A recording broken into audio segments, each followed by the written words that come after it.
Eleanor Voss was 28 years old, and she had not spoken her true name aloud in 7 years. She carried a single worn valise, its leather cracked along the handle where she had gripped it through too many cold mornings. The road to Ashenveil Park had taken her 3 days by post-coach and 1 on foot, and she had spent those hours rehearsing a name that was not hers. Elaine Voss. Miss Elaine Voss, applicant for the position of estate librarian. She said it quietly to herself as the park gates came into view, the way one tests ice before crossing. The name held. She walked on. The gates were iron old and unhurried in their rust, and they stood open as though the house had long ceased to expect anything from the world outside. Eleanor stepped through. Her hand found the gate's crossbar without her meaning it to, and there she stopped. Woven through the upper ironwork hung a wreath. It was made of ribbon, black, and whatever shape it had once held was long surrendered to weather. 7 years of rain and frost had drawn the silk down into something soft and tattered, like the wing of a bird that had forgotten flight. No one had removed it. She had not expected that. She had told herself during those 3 days of travel that she had prepared for everything Ashenveil might show her. She had been wrong. Her fingers touched the ribbon's edge. It was cold and slightly damp. She stood there a moment longer than was wise, then withdrew her hand, adjusted the valise to her other arm, and walked toward the house. The world knew a story about Eleanor Ashby. It was short and unhappy, and most people preferred not to tell it in polite company. She had been the ward of the Prince of Ashenveil, brought to the estate as a girl of 12, following her father's debts and death, raised under the cool and formal care of that household. By her 21st year, a betrothal had been settled, quietly and without warmth, to be formalized on the 4th of October. She remembered the dress. She had been fitted for it in the blue room on the 3rd floor, the seamstress humming something unrecognizable. She had not worn it. On the eve of the wedding, her guardian's creditors had come in the night, men with papers and with purposes. Her guardian's debts, it emerged, had been considerable and long concealed, and she had been among the assets offered in settlement. She had been moved across 2 borders before she understood what had happened. She had been moved across a 3rd before she stopped trying to make anyone believe her. That was a different Eleanor. The one who walked now up the gravel of Ashenveil Park was thinner in the face, steadier in the eye, and wore her dark hair cropped short in the fashion she had adopted from necessity and kept from preference. Illness had taken a softness from her cheeks that she did not miss. Years had taken a softness from her voice that she sometimes did. She looked like a woman of modest means and excellent composure, which was nearly accurate, and nothing at all like the portrait of Eleanor Ashby that still hung, she presumed, somewhere inside that house. She had not known until last autumn that the wreath remained on the gate. She had not known that anyone at Ashenveil still marked her absence. The notice in a London periodical had been brief, a single paragraph, and she had read it 4 times in a coaching inn at Dover, her tea gone cold, beside her. The estate of Ashenveil Park sought a librarian, applications by letter to Mrs. Rowe, housekeeper. She had written the letter with a borrowed pen. The woman who met her at the servants' entrance was perhaps 60, broad-shouldered, with the particular economy of movement that belongs to those who have managed large houses for many years. Her eyes were grey, and they took Eleanor in from valise to hairline in a single breath. Eleanor met her gaze without wavering. "Miss Voss," said Mrs. Rowe. It was not quite a question. "Yes," said Eleanor. "I wrote in advance. I have a letter of character from Mr. Alderton of Bath." Mrs. Rowe accepted the letter, glanced at it, folded it once, and set it aside. "His Highness does not receive staff himself," she said. "The steward will place you." "That is perfectly acceptable," Eleanor said. Her voice was steady. Her hands, inside her gloves, were cold. Mrs. Rose studied her a moment with the unhurried attention of a woman who had learned that most people revealed themselves if one waited. Eleanor gave her nothing to read but patience. At last Mrs. Rowe turned and led the way inside, and Eleanor followed through the door and into the warmth of Ashenveil, into the corridor that smelled of beeswax and old wood, and something she could not name but recognized all the same. She did not look back at the gate. The wreath was still there. She had seen it. That was enough for now. The library at Ashenveil Park had not been opened to the household staff in 7 years. Prince Nikolai Ashby kept it so. He locked it each morning before the maids began their rounds, and he unlocked it himself each evening, and no one questioned him. One does not question a man who has buried his wife in the frost of his 27th year, and who has not, in all the seasons since, once permitted himself to forget it. He was 34 now. The grey at his temples had arrived early, as grief tends to arrange such things. His shoulders were broad, his bearing upright, and his eyes held the particular flatness of a man who had decided long ago that hope was a luxury he could not afford. He sat now at the wide oak desk, a ledger open before him. The candles were lit, 3 of them arranged against the dark. The evening rain murmured at the glass. He worked through the accounts with the same measured care he brought to everything, not because the work required it, but because precision was a thing he could still control. Numbers did not ask him questions. Numbers did not glance at the painting above the mantel or let their eyes rest too long on the empty chair beside the fire. On the corner of the desk there was a miniature portrait, small enough to fit within a gentleman's palm, set in a frame of pale gold. It lay face down against the wood. It had lain that way for some years now. He did not turn it over. He did not put it away. It occupied its corner the way a bruise occupies a body, present, unremarked upon, defining the shape of everything around it. A visitor, had any been permitted, might have thought it merely a trinket forgotten and set aside.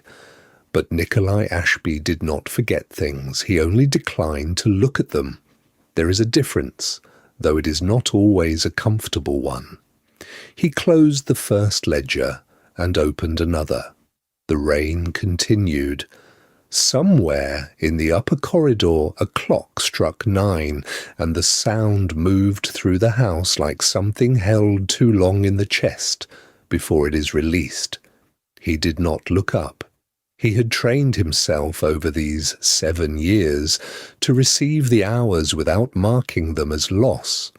It was a discipline, and he practiced it the way other men practice swordsmanship, not with joy, but with daily consistency.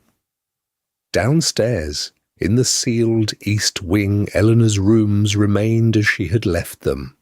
The housekeeper had once asked whether the linens ought to be changed. She had asked only once.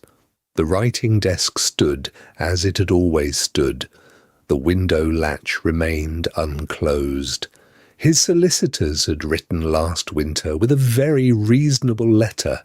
It contained the phrase, "a duty to the line," and also the phrase, "as your late wife herself would have wished." He read it twice and placed it at the bottom of a drawer, and did not answer it. He was courteous in all his dealings. He simply did not answer that letter. A soft knock came at the library door. He recognized the particular quality of it. "Come," he said, and did not lift his eyes from the column of figures. Graves entered. He was a careful man, lean and grey-haired, who had served the family since before Nikolai had inherited the title, and who understood the weight of silence well enough to add nothing unnecessary to it. He crossed to the desk and set a folded paper on its edge. "Your pardon, sir," Graves said. "The new librarian has arrived, Miss Ashworth. She took the evening coach from Cirencester and has been settled in the servants' corridor. She is to begin tomorrow morning." Nikolai moved the paper aside without unfolding it. "Very well," he said. Graves did not withdraw. "She is quiet, sir," he said, "and comes well recommended." Nikolai turned a page in the ledger. "Then let her be quiet in the east wing," he said. There was no cruelty in it. There was only exhaustion, worn so smooth by repetition that it had come to resemble indifference. He was not a cruel man. He was simply a man who had built his days into a shape that required very little from the world, and who found, in that narrowness, something almost resembling peace. Graves withdrew. The door closed with its usual soft precision. Nikolai set down his pen and looked at the candle nearest the desk. The flame had burned low. He watched it settle, guttering once, then steadying. 7 years is a long time to keep a wound open. But some men are faithful in exactly that way, as though grieving is the last true gift they have left to give. He reached out and turned the lamp a little lower. The accounts could wait until morning. He closed his eyes, and the house breathed quietly around him, and the portrait lay face down in the dark. The east wing had been sealed for 7 years. Eleanor could tell by the quality of the silence, the particular hush of rooms that have held their breath. She set her lamp upon the reading table and breathed in the familiar smell of beeswax and old leather, and something beneath those things, something older still, like dried flowers pressed between pages. She began at the south wall where the tallest shelves stood, and ran her gloved fingertip along the spines with a steadiness she did not entirely feel. The dust lay upon the volumes like a soft, grey cloth drawn over something precious. She lifted the first book, opened the register she had been given, and began. It was only cataloguing. It was only work. She told herself this with great care, as one might tell a candle flame not to waver in a draught. The volumes revealed themselves one after another, a compendium of botanical illustration acquired from a bookseller in Bath, a bound collection of philosophical correspondence purchased at auction in 1798, a slim pamphlet of Scott's verse with a water stain along the lower margin. She knew them. That was the difficulty. She knew the order in which they had arrived, knew the conversations that had accompanied each one, the afternoon debates over whether a library ought to be organized by subject or by the idiosyncratic logic of the collector. She had argued once for the latter. She had been overruled gently and had laughed about it. She did not let herself linger. She moved to the second shelf and continued.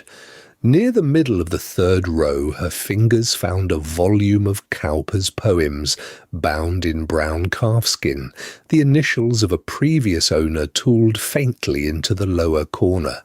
She knew before she opened it what she would find.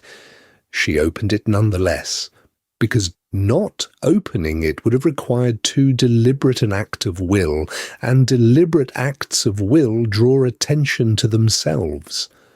The violet lay between the 43rd and 44th pages, where the task continued past its first movement into something quieter and more domestic. The flower had been pale when she pressed it, gathered on a Wednesday afternoon in early spring. It was brown now, flattened to almost nothing, its colour entirely gone, but the shape remained. The 5 small petals, slightly uneven, exactly as she remembered placing them. She had pressed it there herself 7 years ago, on the afternoon before everything stopped. She had been reading in this very room. She had been happy, and she had tucked the violet between those pages because she had thought she would return to it. She closed the book. She did not remove the violet. She set the volume back upon the shelf in its proper place, noted it in the register with a steady hand, and moved on. This was the discipline the years had taught her. The grief was permitted to exist, but it was not permitted to be visible. Recognition was the one luxury she could not afford. Every instinct that might have softened into memory had to be met with a quiet redirection. Not suppression, for suppression leaves traces, but a gentle turning, like a gardener guiding a climbing stem. She catalogued the cowper. She catalogued the volume beside it. She did not pause, and she did not allow her expression to shift. And the lamp burned steadily on the reading table, and the dust settled again in the wake of her movements, and the room kept its silence and its secrets equally. She was midway through the 5th shelf when she became aware, without turning, that someone stood in the doorway. She had not heard footsteps. She heard only the change, the particular change a room undergoes when it is no longer empty. She continued writing in the register, keeping her hand even. The figure did not speak. The pause extended, one breath and then another, lasting rather longer than a person would pause who had merely glanced in by accident and found nothing of interest. Something had held him there, some quality of the room he could not name and did not stay to examine. After a moment she heard the soft sound of a step retreating, and the hallway resumed its quietness, and she was alone again with the books. It was Graves who came to her, perhaps half an hour later, with the measured courtesy of a man who has served in great houses long enough to understand that certain messages require a certain formality of delivery. He paused at the threshold. "His Highness asked," Graves said, "what manner of order you were applying to the collection." Eleanor set down her pen. "Chronological by acquisition," she said. "The previous owner seemed to build it that way. I have followed the same principle." This was entirely accurate. It was also entirely safe. Graves received the answer with a nod and withdrew, and Eleanor returned to the register, and the lamp burned low, and the violet remained where she had left it, between the 43rd and 44th pages of Cowper, in the dark. The clock in the east corridor had not yet struck 4 when Prince Nikolai descended the stairs, candle in hand, moving through the dark house with the careful quiet of a man who had learned not to disturb a silence that was already broken. Sleep had not come. It seldom did in the cold months when the east wing seemed to breathe with a particular hollowness, and the hours between midnight and morning stretched themselves thin as paper. He had tried the correspondence on his desk. He had stood at the window and watched the frost collect along the lower panes. At last, he had done what he always did when the night refused him. He went to the library because books at least did not require a man to be well. He pushed open the door and stopped. The room was not empty. Eleanor, the new cataloguer, the quiet one, sat at the long table nearest the south-facing shelves, her attention entirely given over to a volume spread open before her. 2 candles burned close on her left side, throwing warm, unsteady light across her hands and across the spine of the book she was mending. She had not heard him enter. For a moment he simply stood in the doorway and watched her work. The room smelled of beeswax and old leather, as it always did, but the candles added something warmer, something almost domestic, and the combination was unexpectedly arresting. She held a curved needle between her fingers and drew a length of linen thread through the gathered signatures of the broken volume with slow and practised patience. A small jar of paste sat open beside her, and a strip of fresh mull cloth lay waiting on a fold of clean linen. She worked as though she had done this a great many times, without haste, without uncertainty, with the stillness of a person performing a task that asks nothing extra of the mind. He should have retreated. It was not yet 4 in the morning, and she was a member of his household, and the circumstances were unusual enough that courtesy suggested he withdraw. He did not withdraw. He stepped inside, set his candle on the nearest shelf, and said quietly, "I did not expect to find the library occupied." She startled only a little, her hands going still, and looked at him with composed apology. "Your Highness, forgive me. I rose early and could not think where else to be of use." He told her there was nothing to forgive, because it was true. And then, because the room was very still, and she had returned her eyes to her work with a deference that struck him as somewhat rehearsed, he asked how she had learned bookbinding. Not as a master asks a servant, but with genuine interest, the kind a man falls into when he has not expected a question to occur to him. She was quiet for a moment. Then she said she had grown up in circumstances where books were not easily come by, and that when one did come by them, one learned to make them last.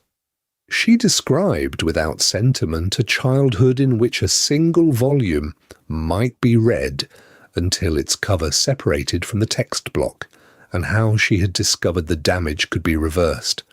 Paste made from flour and water, thread from worn-out linen. Nothing wasted. He listened, without interrupting. When she had finished, he did not offer sympathy, which she would not have wanted, and he did not offer approval, which would have felt excessive. He moved a step closer to the table and looked at the book she was repairing, at the title visible on the exposed title page, and said, almost to himself, that it had been a gift. That the person who had given it possessed an instinct, he thought, for what was worth preserving. He did not say from whom. He did not say when. He turned away and crossed to the window and stood with his back to her, looking out at the courtyard where nothing moved in the dark. She did not ask. She returned her needle to the gathered signatures and drew the thread through once more. After a long pause, she said, in a voice mild and not quite as casual as it was meant to sound, "Some things hold more than their pages, sir." He turned then. He looked at her directly, perhaps for the first time truly looked, without the habitual slight distance that grief had placed between him and the people in his house, and something in his expression shifted. Not dramatically, not with any declaration, only with the quiet quality of a man who has unexpectedly found a sentence that means more than it says. "Yes," he said, I have found that to be precisely the trouble. He did not explain. She did not ask him to. The candles burned on between them, steady and small, and the frost went on collecting along the lower panes, and the night held them both a little longer in its unplanned quiet. Mrs. Rowe had served Ashby Park for 31 years, and she had learned long ago that a house speaks before its inhabitants do. It speaks in which rooms collect dust and which do not, in the angle of a door left ajar, in the particular silence that gathers around a man who has stopped expecting comfort.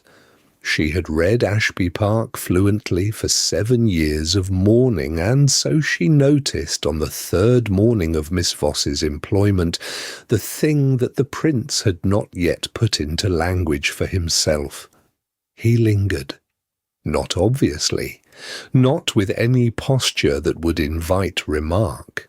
He simply found reasons to pass through the east wing corridor at the hour when the library lamp was already lit, and the sound of pages turning could be heard beneath the door. He paused at the linen cupboard that required no attention. He examined the window latch that had fastened perfectly well for a decade. Mrs. Rowe observed all of this from the far end of the corridor and said nothing at all. That evening she added a 2nd cup to the tea tray without being asked. She had not been asked and did not explain herself. She simply set the 2nd cup in its saucer and carried the tray upstairs with the calm certainty of a woman who acts on what she knows before she's given permission to know it. Her hands arranged the tray with the brisk economy of long habit, red, capable hands, strong across the knuckles, roughened at the palms from a lifetime of honest work. As she placed a small sprig of rosemary beside the cups, she paused for just a moment. It was the same herb she had cut from the kitchen garden 7 years ago, the morning they wound the black mourning wreath for the front door. Rosemary for remembrance. She had placed it on the wreath with these same hands and wept quietly in the kitchen where no one would see. She did not weep now. She tucked the sprig into place and carried the tray onward, because grief, in her experience, did not require fresh ceremony each time it returned. It only required acknowledgment. The rosemary was acknowledgment enough. The 2nd morning encounter was less easily explained by coincidence. Eleanor had come to the library before 7, as had become her custom, preferring the early stillness to the mild awkwardness of being observed at her work. She had the North catalogue open on the reading table and a lamp angled over a stack of quartos when she heard the door. She expected Mrs. Rowe. It was not Mrs. Rowe. Prince Nikolai stepped inside with the careful quiet of a man uncertain of his welcome, and he carried under one arm a book that Eleanor recognized before he had crossed half the distance between them. She recognized it by the binding, pale grey cloth she had selected herself, and the slight irregularity at the spine where the binder had pressed the thread a fraction too tight. She had been present when it was bound. She had written inside the cover the week before the wedding, with her good pen, in her own hand. She kept her face entirely professional. She did not reach for it. Nikolai set the volume on the table beside the catalogue and said he had found it in his private study, in a drawer he rarely opened, and that he was uncertain whether it belonged with the general collection or was better kept apart. He wished her professional opinion of its condition. Eleanor examined the spine without touching the cover. She noted aloud that the cloth showed no foxing, that the binding was sound, that the pages were clean at the edges. She confirmed it could be shelved without risk. She did not open it. She did not turn to the first page where the inscription waited, patient as everything left unread for 7 years. Nikolai was quiet a moment. He looked at the book rather than at her, and when he spoke his voice held the careful tone of a man testing the weight of a thought before trusting it to the air. "Someone wrote in it," he said. "I have never been able to decide whether that diminishes or improves it." Eleanor met his gaze with the steady composure that had carried her through 4 days of dangerous proximity. "It depends entirely," she said, "on whether the writer meant what they wrote." He did not answer immediately. The lamp burned between them, and somewhere below in the house a clock marked the 1/4 hour. Mrs. Rowe in the kitchen rubbed rosemary between her red, capable palms and thought about what 7 years of silence does to a thing never properly finished. The fragrance rose around her, clean and sharp and ancient. Let the quiet hold you now. Some stories do not end. They only wait, in pale grey cloth, in a drawer left unopened, for someone with enough courage to turn the first page. He had taken to walking with her along the stacks in the late morning when the household was occupied elsewhere, and the library held its particular hush.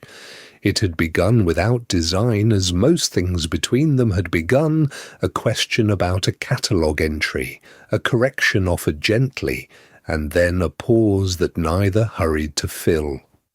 On this morning he paused before the long window and looked out at the walled garden below, and said, without quite facing her, that he supposed she had heard something of the estate's history. Miss Voss replied that she had heard very little, and this was not entirely untrue. He nodded once as though considering where to begin. "The ward," he said. There had been a ward, a young woman who had grown up at Ashby under his father's guardianship, who had known the house rather better than he had in those early years. She was to have been its mistress. He did not say more than that, and yet the word had the weight of a door closing softly in an empty room. Eleanor kept her eyes on the window glass. The walled garden lay directly below, unkempt now, the espaliered apple trees gone straggly, and the gravel paths half lost beneath a press of self-sown growth. She had loved that garden with the particular ardour of a girl given, for the first time, something to call her own. She said nothing. She waited. He went on. The girl had been, he said, rather plain in the ordinary way of accounting plainness, though he added, with a slight alteration in his voice, that he had never found that accounting satisfactory. She had been earnest in a manner sometimes inconvenient, because her earnestness had a way of making careless statements feel suddenly visible, and she had been, quite unexpectedly, funny. Not in any performing way, simply funny in the way of a person who notices things precisely and cannot always keep the observation from her face. Eleanor heard him describe her and felt the sensation she imagined a person might feel reading their own obituary in a provincial paper. The strange doubling of recognition and distance, of being named by someone who did not know they were naming you. She kept her breathing even. She kept her hands still on the spine of the volume she was holding. She thought, I am hearing a kind man grieve for me while I stand before him alive. The thought was not comfortable. It was, however, clarifying. She said, after a moment, that it sounded as though the young woman had been well known to him. He was quiet. Known, he said, is perhaps not precise. They had met rarely, as a matter of fact, but there had been letters, a correspondence of some formality that had over time become, he paused, rather less formal. He did not elaborate, and Eleanor did not press him, because she knew the letters. She had written them. Below the window, a thrush moved through the long grass near the south wall, and Eleanor looked at the wall and thought of what she had asked for in the second autumn of their correspondence, when he had written to say she might suggest improvements to the kitchen garden. She had written back. She remembered the exact phrasing in the way one remembers things written with particular happiness, that she wished for sweet rocket along the south wall, because it blooms white in moonlight, and she had always thought a garden ought to offer something to the hours with no other comfort. She had not expected him to remember it. She said, carefully, that she had been shown a letter during her interview, one of the household correspondence files, she believed, something about the garden's intended improvements. She thought she recalled a note about sweet rocket along the south wall, something about moonlight. She said it lightly. She turned slightly from the window as she said it, as though the matter were already behind her. He went still. She felt the change in him as one feels a drop in temperature, not dramatic, simply present and unmistakable. When he spoke, his voice was careful in a new way. "No one knew that," he said. "I never told anyone that." The silence that followed lasted perhaps 4 seconds. Eleanor felt her heart knocking with a steadiness she did not trust. She turned back to the catalogue open on the reading table. "Perhaps I misremember, sir," she said, in a voice she was pleased to find entirely level. "The entries here are not always as orderly as one could wish." She drew her finger down the page and made a notation in the margin, and she did not look up, and after a moment she heard him turn from the window. The library settled around them, and the thrush went on in the long grass below, and Eleanor wrote in a steady hand, and the walled garden held its silence, and the south wall stood empty in the light, waiting for something that blooms white in the dark. Something had shifted in the prince. It happened quietly, as most consequential things do, not in a single moment, but across a succession of mornings, each indistinguishable from the last, until one looked back and saw how far the ground had moved. He began to find reasons, small ones. He wished her opinion on whether a particular volume of correspondence ought to be shelved by sender or by year. He produced a letter that required, he said, a second pair of eyes before he could be satisfied with its tone. He asked whether amber wax or plain was more appropriate for a condolence note. None of it required explanation. None of it required her, precisely. And yet, she was the one he asked, every morning, with the particular neutrality of a man who does not wish to examine his own motives too closely. Eleanor came when she was called. She answered plainly. She returned to her work. She was careful always not to look at him for longer than the question demanded. It was her hands he watched. She did not know it at first, or perhaps she knew and chose not to name it. She would be copying out an inventory entry, the quill moving in the measured strokes her governess had once required before breakfast, and she would feel the quality of the room change. A listening silence, denser than ordinary quiet. She had learned, in her years of becoming someone else, to read rooms the way other women read weather, and this room, some mornings, felt like the moment before rain. He would be seated at his own desk, a pen in his hand, and the pen would not be moving. She noticed the quality of his attention the way one notices a candle brought too close, not by looking directly, but by warmth arriving before the light. One morning she reached for the ink, and when she looked up, he had already looked away. His pen had resumed. There was no expression to read, but he had set down a sheet he had not yet finished, and he did not return to it. Eleanor understood what was happening. Understanding it did not make it easier to manage. She had anticipated discovery, had dreamed of it some nights, waking with her hands pressed flat to her sternum.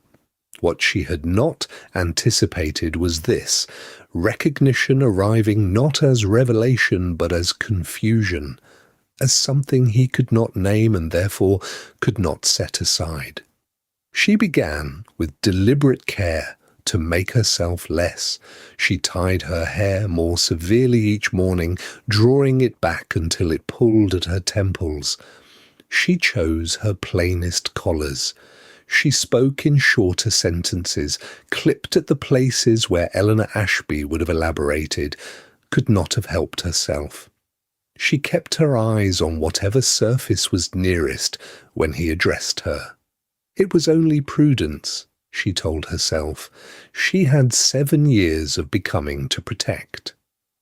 On a Thursday, she remembered it was Thursday because the footman had been oiling the library hinges, and the smell of linseed had followed her all morning. Prince Nikolai opened the lower drawer of his desk and took out the miniature. She had seen him do this only once before, in her first week, and he had replaced it immediately and said nothing. This time, he did not replace it. He held it face up in his left hand, and with his right, he lifted a letter from the stack beside him. She had written that letter 3 days ago, a careful accounting of the volumes received from the Harwick estate, her handwriting even, and measured across the page. He held the miniature, and he held the letter, and he looked between them. He was not yet conscious, she thought, of what he was doing. He was only a man holding 2 things, trying to understand why they did not feel unrelated. He spoke without warning. He had a habit of this, questions arriving before he had entirely decided to ask them. "Miss Voss," he said, and set both objects down, though not far apart. "Have you ever been to Ashenveil before this appointment?" She did not allow herself a pause. She had rehearsed this, or something like it, in the dark reaches of too many sleepless hours. "No, sir," she said. Her voice was even. Her eyes remained on the inventory before her. The lie was not difficult to speak. That was the worst of it. 7 years had made her fluent in this particular untruth, and the words came as smoothly as any honest answer she had ever given. But she felt the cost of it settle somewhere beneath her ribs, quiet and heavy, like a stone placed gently into still water. She had never, not once in 7 years, said that name aloud in his presence.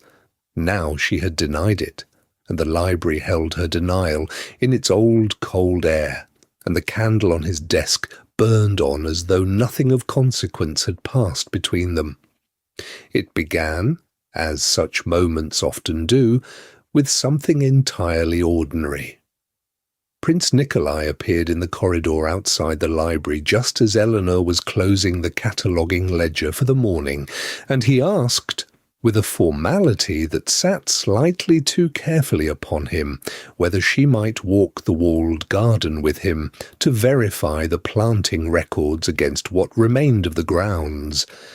He said the library held diagrams from the 1790s, and he wished to understand what had been lost. It was, as pretexts go, a transparent one. Mrs. Rowe was crossing the hall at that precise moment with a cloth and a bowl of lavender water, and she slowed her step almost imperceptibly. Eleanor did not look at her. She said yes, as any sensible librarian hired to restore an estate's records would say yes, and she followed him through the stone passage and the low iron door that led to the south garden, and she was careful not to think of the last time she had passed through it. She was careful not to think of the summer she had pressed Sweet Rocket between the pages of a letter she never sent. The morning was cool and pale, a thin June light that softened everything and forgave nothing. Mrs. Rowe watched from the kitchen window the whole time, her lips pressed together in the expression of a woman who has suspected something for a fortnight and is now very nearly certain. The south wall was thick with bindweed. Its white trumpet flowers had opened in the morning light, with the cheerful indifference of things that thrive where they are not wanted. Eleanor stood before it and felt the full weight of 7 years collapse quietly and precisely into her chest. The old soil mounds were still visible beneath the weeds, spaced at intervals no one living would know the reason for, because the reason was hers. She had planned it herself at 16, with a borrowed copy of Loudon's treatise open on the garden bench and a stub of pencil and more certainty than she had ever possessed about anything since. Sweet Rocket for the south wall, lavender for the broad border at the centre. She had believed, with the whole of her young self, that she would be there to see it bloom. Nikolai stood beside her and said nothing for a long moment, looking at the same wall, and Eleanor held her expression in the careful middle distance of professional assessment. She was looking at it for the historical record. She was a librarian. She breathed. Then he said, quietly, that he had tried, 2 years after the abduction, to plant Sweet Rocket along that wall. It had not taken. He said it without sentiment, in the manner of a man reporting a fact he has long since made his peace with. But she heard what lived beneath the fact, which was a grief so old it had become simply the shape of things. He said it was as though the garden refused anyone else's intentions, as though it was waiting for something it had not yet been given. Eleanor looked at the soil mounds and felt the word rise in her like water through stone. March. It needed March. The words left her mouth before she had made any decision to speak at all. She heard herself say, "You planted it too late in the season. It needed March, not May." And then she went absolutely still. The silence that followed lasted perhaps 3 seconds. In another sense, it lasted 7 years. Nikolai turned to her fully. He did not speak at once. He was a man who had learned in grief the uses of silence, and he used it now not as cruelty, but as precision.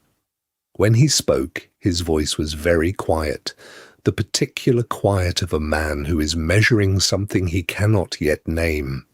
He said, "How would you know that?"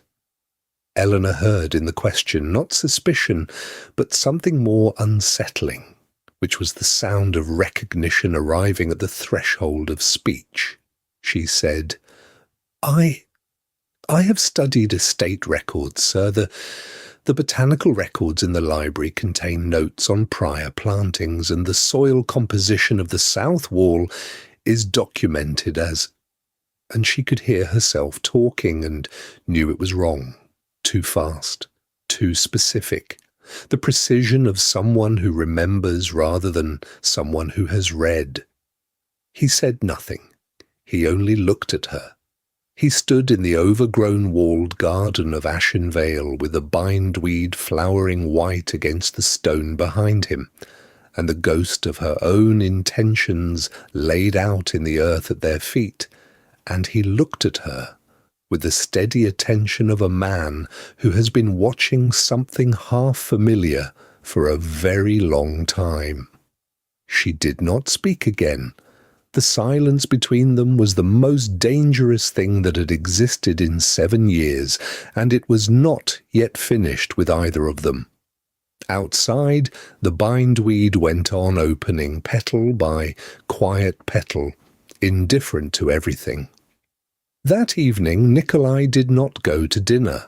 He sent word that he was indisposed, which was near enough to the truth, and he sat alone in his study, with the miniature face up on the desk before him, and the candle drawn very close. He had kept the portrait in the lower drawer for 3 years, the face turned down, because to look at it had been to feel the particular weight of something lost before it was fully known. Now he looked. He looked for a long time. Then, with the slow deliberateness of a man assembling evidence he does not wish to find, he opened the small locked case beside the inkwell, and laid every record he had gathered in a careful row upon the leather desk surface. The handwriting sample he had taken from the household ledger that afternoon, her neat, slightly leftward hand, the capital letters formed with an uncommon and personal care. A sheet on which he had traced by his own hand the inscription from the garden book, "To E, who will know where to plant it." The notes Mrs. Rowe had made at his instruction concerning Miss Voss's knowledge of the grounds, the south wall, the espaliered pear, the full name of the under-gardener who had retired from service before Eleanor Ashby vanished from every account he had been given. He set these things in a row beside the miniature. He looked at all of them together without speaking. He did not touch them again for some time. The candle burned down a 1/4 of an inch before he moved. The painted face was round-cheeked and unguarded, the eyes wide with a life not yet diminished by any particular sorrow or necessary disguise. His own face, reflected faintly in the dark window opposite, was older and marked by what the intervening years had required of it. He tilted the miniature slightly so that the candlelight fell across the jaw, the angle of the brow, the small, deliberate set of the mouth. He sat with that for a while longer than he had intended.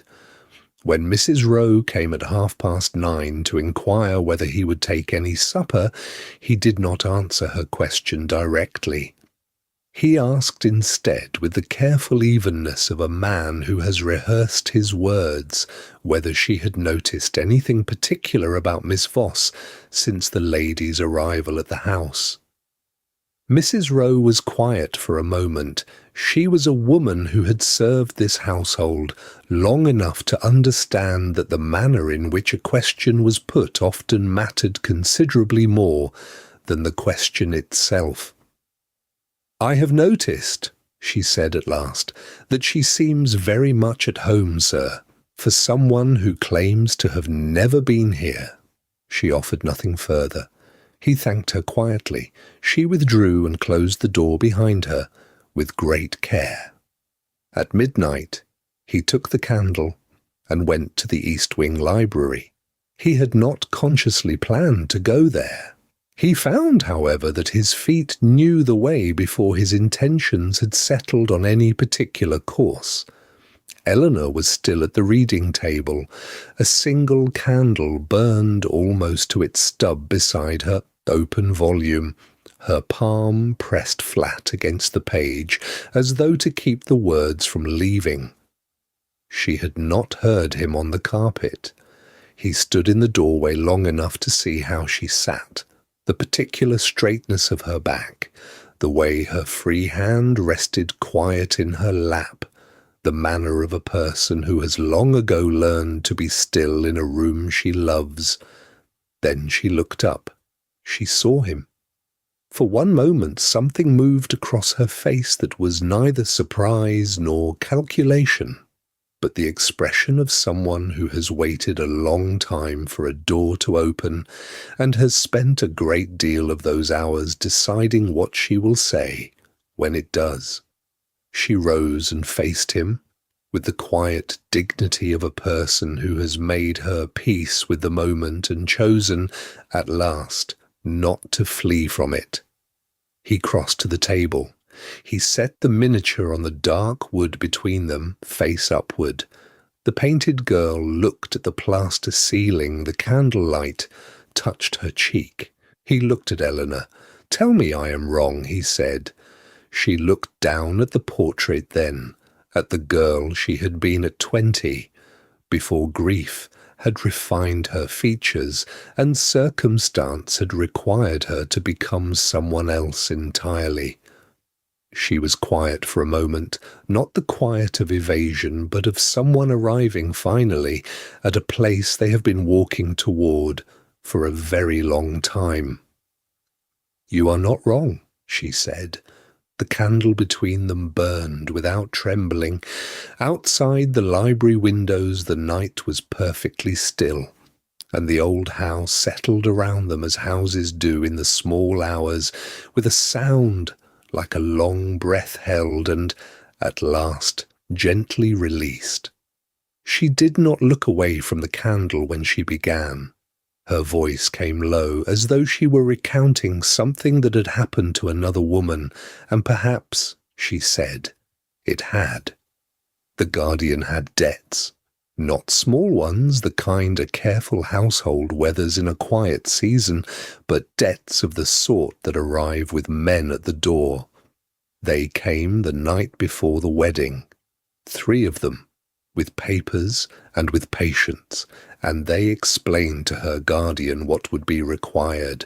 She was not in the room when the arrangement was made. She was told only that there had been a change, that the ceremony could not proceed, and that she was to go with a woman named Mevrouw Hartwell to a house near Utrecht and serve as a paid companion under the name Miss Ward.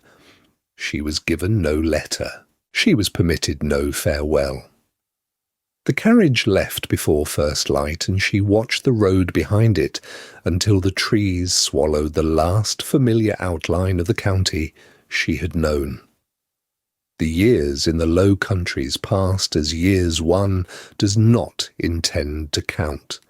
The household was not unkind. Mevrouw Hartwell was elderly and querulous and preferred silence in the evenings, which suited Eleanor well enough. She kept, in a small cedar box beneath her bed, a miniature wrapped in dark wool, so that she would not see it each time she opened the lid, only when she chose to. The illness came in the 3rd winter. She was not certain afterward what had taken longest to accept, the fever itself, which was considerable, or the face in the glass when it had passed. The skin had changed. The bone beneath her left eye sat differently in its socket. She looked, she said, quietly, like herself, but at a remove, as though someone had made a careful copy and not quite remembered all the particulars. It was this, more than the debt or the distance or the years, that had kept her from returning sooner. She had needed to understand what she would be returning as. The candle guttered then. Neither of them moved to replace it. The library settled into near dark, the miniature lying face up between them on the low table, its painted surface catching the last thread of light. The estate was entirely silent. No clock struck, no door moved. They sat in that stillness as though it were a room of its own, entered without meaning to, impossible to leave, until something had been said.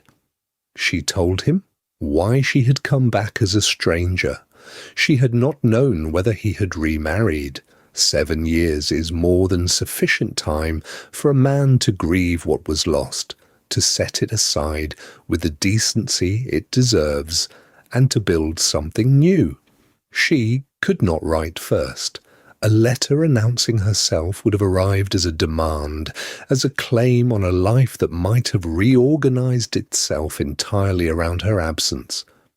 So, she had come quietly, through a registry office, and had given them Miss Ward, and she had watched. She needed to see whether she was too late, whether there was a wife, children, a happiness she had no right to disturb. she would have left again. She said this plainly, without drama, as though it were simply the arithmetic of the situation. If the house had been full of light and laughter, if he had been well and moved on, she would have finished the season quietly and gone, and he would never have known she had been there at all. Nikolai did not speak while she told him this. He sat with his hands resting on his knees, his posture very still, not the stillness of a man withholding himself, but of a man receiving something of considerable weight and choosing to hold it carefully. He had rehearsed grief for 7 years. He had turned the fact of her over in his mind in every season until he knew its edges thoroughly. And now the fact had changed its shape, and he was doing quietly and without any visible effort the work of holding the new shape alongside the old one. He said, at last, when the candle had given up entirely and there was nothing between them but the dark and the small painted oval of her younger face, "I would have left again, Nikolai. If you had been happy, I would have gone and said nothing." He absorbed this. Outside, somewhere in the elms along the east wall, something settled and was still. "I was not happy," he said. His voice was very quiet. "I was waiting. I did not know I was waiting, but I was." She did not answer. There was no answer required. The miniature lay between them in the dark, and the house held its breath. And it was enough, for now, that the truth had been spoken and had found the only room in the world where it could be received. Mrs. Rowe came to lay the fire at 6:15, as she had done every winter morning for 11 years. She carried the coal scuttle in both hands and pushed the library door open with her shoulder, and she stopped at once. They were still at the table, Eleanor with the estate catalogue open before her, Nikolai leaning near enough to read over her shoulder. And neither of them looked up immediately, because neither of them had heard her.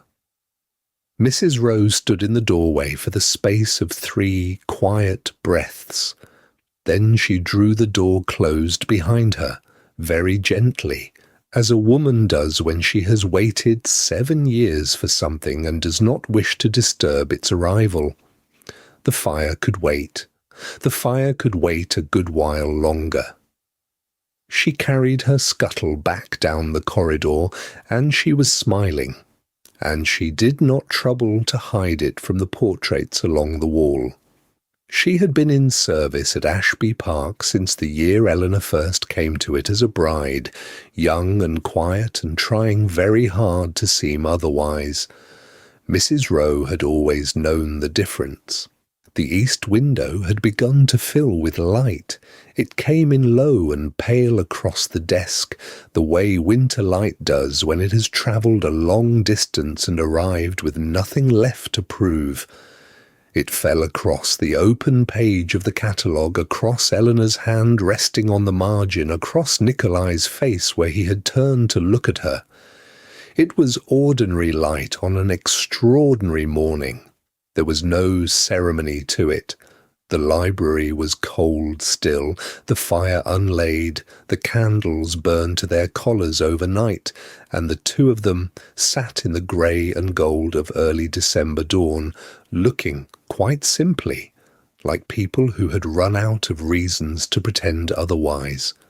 Eleanor thought that she had imagined in her worst years some dramatic moment of resolution, a grand declaration in a crowded room, or nothing at all. She had not imagined this. A catalogue, a cold room, someone withdrawing with a coal scuttle. It was, she found, sufficient. Nikolai did not speak of the future in the manner of a man rehearsing vows. He had learned, across 7 years of living practically and loving in silence, that promises made in abstractions do not hold the weight one places upon them. Words like always and forever belonged to a younger version of himself, a version that had believed certainty could be declared rather than constructed. He was 34 now. He understood that love was built the way a garden was built, one considered decision at a time, in correct sequence, in correct season. He told her, therefore, not that he would cherish her always, but that he wanted to show her the south wall in March. The south wall, he explained, was sheltered enough for apricots if they were espaliered properly against the brick. The work needed to begin in March before the growth came on, and it needed to be done correctly the first time, or it would not serve. He said this with his full attention on her face, as though the apricots mattered very much, and they did, and also they did not, and she understood both things at once. Eleanor laughed. It came out of her without design, without the brief internal negotiation that had preceded every expression she had permitted herself in company for the better part of a decade. It was a genuine laugh, unguarded, startled out of her by the precise seriousness with which he had said the word espaliered, and the sound of it rang against the cold shelves and the plaster ceiling and the dark wainscoting of the East Wing library, and it did not embarrass her at all. Nikolai went still. Not with surprise exactly, with something more careful than surprise. He looked at her the way a man looks at a thing he had believed lost and has found again, in a condition better than he dared hope. The laugh faded. The room settled back into its quiet, but its shape remained in the air between them, warm and irretrievable and honest, the most revealing act either of them had performed across the long course of that night. "I should like to hear that again," Nikolai said, "if you are willing." His voice was low. He made no motion toward her. He simply asked, as a man asks for something he does not presume to claim. Eleanor looked at him. "I imagine you will have ample opportunity, sir." A pause, the particular pause of someone choosing to say a true thing plainly. "Nikolai. You used to call me Nikolai." She did not look away. "I remember," she said. "I never stopped." Outside the east window the sky had turned the pale colour of a winter rose, and the cold library held them, and Mrs. Rowe in the corridor below set down her coal scuttle and allowed herself, for once, to simply rest. In the days that followed, Ashenveil Park resettled itself the way a house does after long illness, not with ceremony, but with small, deliberate acts performed quietly and without announcement. Mrs. Rowe moved through the upper corridor with a ring of keys and a calm that was its own kind of courage, unlocking rooms sealed since the late Countess died. She drew back the curtains herself, each one releasing a pale cloud of dust into the morning light, and she did not flinch from it. She opened the windows and let the June air move through chambers that had not breathed in 7 years. The hearths were swept, the mirrors uncovered one by one until each room gave back its reflection, the linen chests inspected with the brisk efficiency of a woman who understood that the most faithful thing one could do for the lost was to keep their house among the living. She said nothing particular to anyone. The house knew what was being asked of it, and it answered willingly. It was the quietest kind of ceremony, grief becoming future, one opened window at a time. On a still morning near the end of that week, Nikolai walked out to the iron gate before breakfast. He had not planned it. The dried mourning wreath had hung there since the first month of his mother's death, its black ribbon faded to a dusty charcoal. The dried flowers inside it crumbled almost to nothing. He reached up and lifted it from the hook. The ribbon disintegrated at his fingers. He stood for a moment with the ruins of it in his hands. He had not heard Eleanor approach.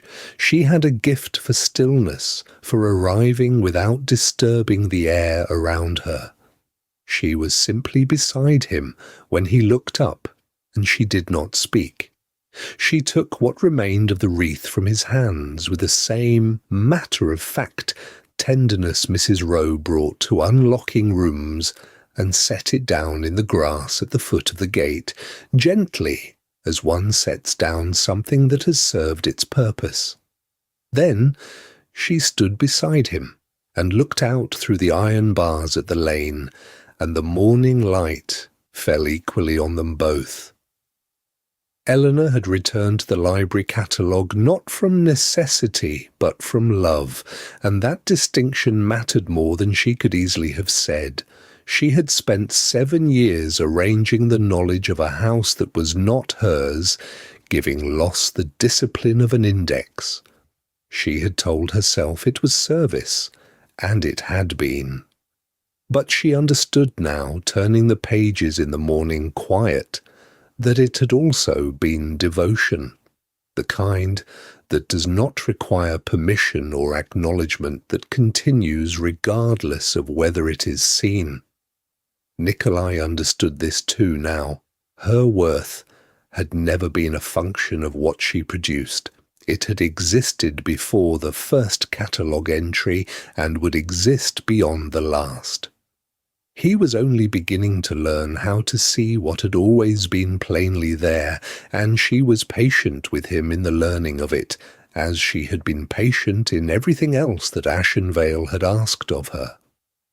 The walled garden was measured that same week. Nikolai brought the measuring line himself, and Eleanor held one end, and they walked the perimeter in the afternoon, while the sun lay warm on the old brick, and the smell of earth rose from beds left to themselves too long. She sketched the layout in her pocketbook in careful pencil. The south wall's full length, the central path, the place where the beds curved toward the old sundial that had not been read in years. Sweet Rocket was ordered from a nurseryman in York, the letter written in Eleanor's hand. When the plan was complete, she copied it fair and filed it in the catalogue under South Wall March, as though March were a certainty, which, she supposed, it now was. One evening Nikolai stood in the library doorway and watched her write. The lamp was lit against the dusk. She worked with the particular absorption she brought to the catalogue, her pen moving steadily, and the room around her smelled of old bindings and the faint sweetness of the candles Mrs. Rowe had started to light again in the evenings. He stepped inside. She looked up. "You catalogued 7 years of someone else's grief," he said. It was not an accusation, it was nearer to wonder. Eleanor set her pen down with the small, deliberate click it made against the inkstand. "It was mine too, Nikolai," she said quietly. "I simply kept it somewhere no one could see." He looked at her for a long moment. Then he crossed the room and sat in the chair beside the lamp, and she took up her pen again, and the estate settled around them both, room by unlocked room, window by opened window, into the quiet of a house that had been given permission to begin again.